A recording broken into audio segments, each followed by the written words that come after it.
Hello students, welcome back to my channel Sarvan lecture. Myself Vishal sir. बच्चों, कल हम लोगों ने जो है मॉडल पेपर और सिलेबस के बारे में डिस्कस किया था। आज हम सिलेबस का पहला चैप्टर पोएट्री का first lesson dust of snow study करेंगे। Dust of snow. Dust of snow का मतलब होता है बर्फ की धूल। बर्फ की धूल।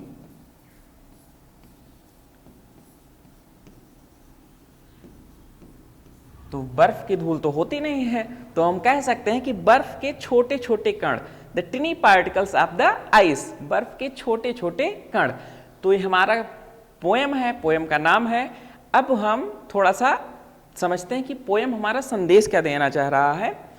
बच्चों, हमारे समाज में बहुत सारे बैड ओमेंस होते हैं, बहुत सारी जो है आडंबर्स और अंधविश्वास होते हैं। सपोज दैट हम लोग कहीं जा रहे हैं, बाइक से जा रहे हैं, बिल्ली ने रास्ता काट दिया, नेवले ने रास्ता काट दिया, तो हम लोग कहेंगे अरे ये तो बहुत बुरा हो गया भाई, अब हम आगे जाएंगे, कुछ एक्सीडेंट हो सकता है, कुछ भी हो सकता है। ये सारी चीज़ें समाज में फैली हुई हैं। तो इन कुरीतियों को हमारा पोएट जो है रॉबर्ट फ्रॉस्ट जी, हमारे पोएट, वो बताना चाह रहे हैं कि नेचर की कोई भी चीज़ गलत नहीं होती है, कोई भी बैड ओमेन नहीं होता है। और हम लोगों को वो नेचर से कनेक्ट कराना चाह रहे हैं कि प्रकृति की छोटी छोटी चीज़ें भी हमारा जो मूड वेरिएशन है उसको चेंज कर देती है, हमारे माइंड को, हमारे हार्ट को परिवर्तित कर देती हैं। तो पोएम को पढ़ने से पहले हम थोड़ा सा इस पोएम के बारे में बता देते हैं। इस पोएम में एक हेमलॉक ट्री होता है। हेमलॉक ट्री को बोलते हैं सफेद फूलों वाला धतूरे का पेड़। ये पॉइजनस होता है, जहरीला होता है। और इस पे एक क्रो बैठा होता है। यहां पे एक क्रो, कौवा, यहां पे एक क्रो बैठा होता है।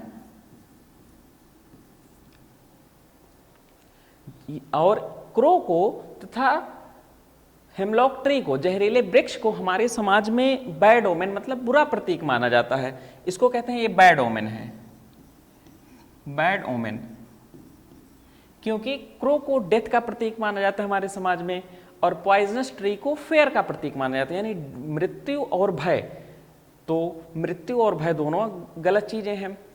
तो हमारा पोएट कैसे कहना चाह रहा है कि इन सब ये कुरीतियां जो फैली हुई हैं, बैड ओमेन कुछ नहीं होता, नेचर की छोटी चीज हमको चेंज कर देती है हमारे मूड को, यही कभी बताना चाह रहा है। तो देखो क्या होता है, ये हमारा एक पॉइजनस ट्री होता है, हेमलॉक ट्री।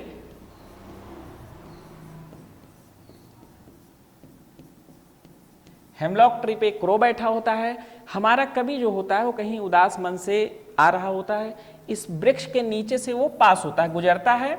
जब ये वृक्ष के नीचे पहुंचता है तभी कौवा कुछ मूवमेंट करता है। वृक्ष पे बैठा जो कौवा है हेमलॉक ट्री पे, वो कुछ मूवमेंट करता है।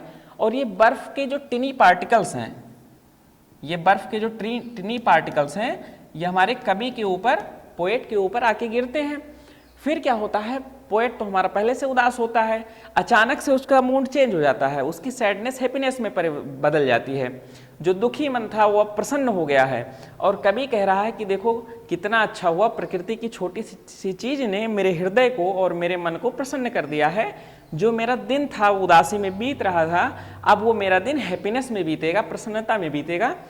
तो ये जो है इस कविता का जो है भाव है, इस कविता का अर्थ है। तो थोड़ा सा अब इस पोएम को भी स्टडी करते हैं हम लोग। चलिए बच्चों, अब हम पोएम का जो है फर्स्ट स्टैंजा स्टडी करते हैं, पढ़ते हैं और उसको लाइन बाय लाइन उसका अर्थ समझने की कोशिश करते हैं, समझते हैं।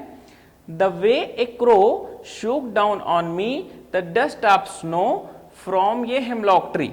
सेम वही चीज कि जब कभी हमारा पेड़ के नीचे पहुंचता है तो वो पहले से सैड होता है। तो कह रहा है कि जिस तरीके से कौवे ने धतूरे के पेड़ को हिलाया, यानी कुछ मूवमेंट किया, और उस पे जमे टिनी पार्टिकल्स हमारे ऊपर आके गिरा, फिर क्या होता है,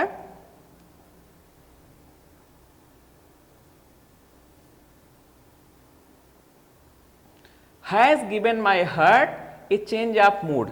तो जब बर्फ के छोटे छोटे पार्टिकल्स कवि के ऊपर आके गिरते हैं, पोएट के ऊपर आके गिरते हैं, तो उसके मूड को, उसके हार्ट को चेंज कर देते हैं। जो सैडनेस था, कभी हमारा दुखी होके आ रहा था कहीं से, अब वो हैप्पी फील करता है, वो खुश हो जाता है, प्रसन्न हो जाता है। और प्रसन्न होके क्या कहना चाहता है, and saved some part of day, और मेरे दिन का कुछ हिस्सा बच गया, आई हैड र्यूड, जो मैं इसे खेद में, इसे दुखी मन से व्यतीत कर देता।